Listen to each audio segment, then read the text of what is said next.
They were forced to kill for Rome, not for glory, not for honor, but for survival.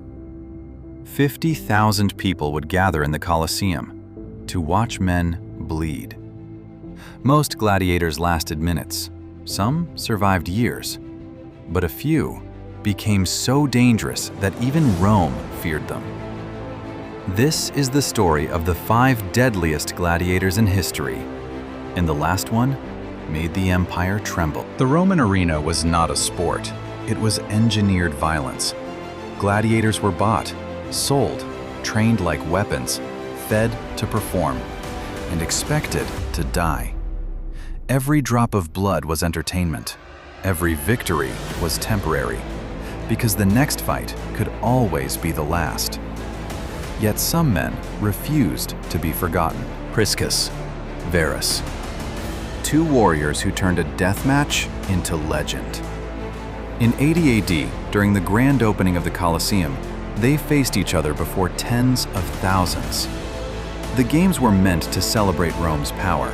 Instead, the crowd witnessed something unforgettable. They fought for hours. Steel clashed against steel, shields splintered, blood soaked the sand. Neither man retreated, neither man begged. The audience waited for one to collapse, but neither did. Finally, Emperor Titus intervened. Both were declared victors. Both were granted freedom. In a place built for death, 2 men walked away alive. But some gladiators were not remembered for survival. They were remembered for dominance. Flama was different. He was not fighting to escape the arena. He chose it. 34 recorded battles, 21 victories, 9 defeats. 4 times he was offered his freedom. 4 times he refused. The arena was not a prison to him. It was purpose. While others dreamed of escape, Flama chased the roar of the crowd. He understood something powerful. Inside the arena, a slave could become famous. A nobody could become feared. He became one of the most respected fighters of his time. But some gladiators used their skills for something far more dangerous: rebellion. Crixus was a giant of a man, a Gaul with brutal strength and relentless aggression.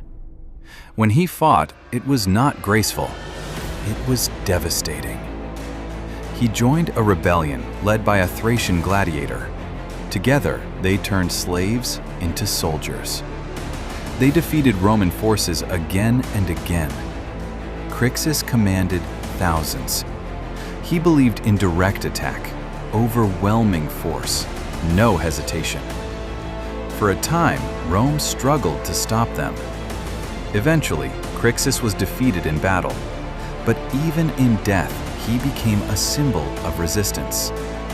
Still, he was not the man who terrified Rome the most. Then there was Commodus, the emperor who stepped into the arena.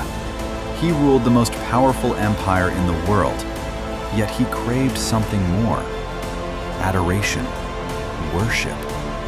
He staged fights, killed animals, faced opponents who dared not truly harm him. To the crowd, he performed as a hero. To the Senate, he was unstable. The arena became his theater of ego. But power without discipline leads to decay. Under Commodus, Rome began to weaken from within. And while emperors played at being gladiators, one real gladiator was rewriting history. Spartacus was not just a fighter, he was a leader.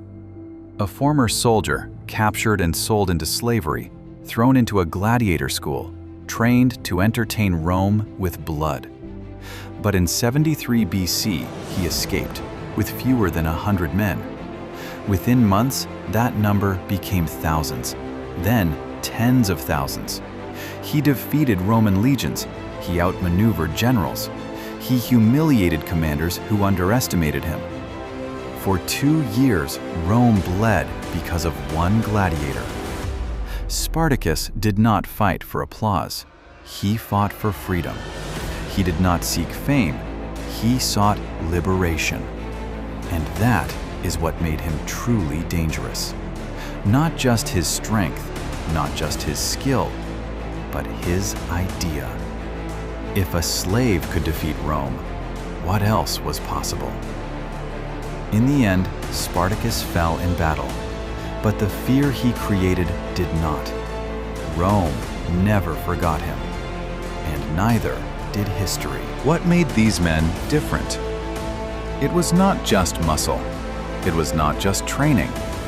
It was control. Control over fear. Control over pain. Control over chaos.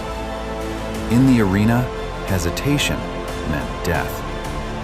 The deadliest gladiators mastered their minds before they mastered their weapons. The Colosseum still stands today. Tourists walk across the same ground where warriors once fought for their lives. But remember this, Rome built the arena to dominate men. Instead, it created legends. If you want more epic stories of power, rebellion, and survival, subscribe to Epics of Power, because history was never peaceful. It was brutal.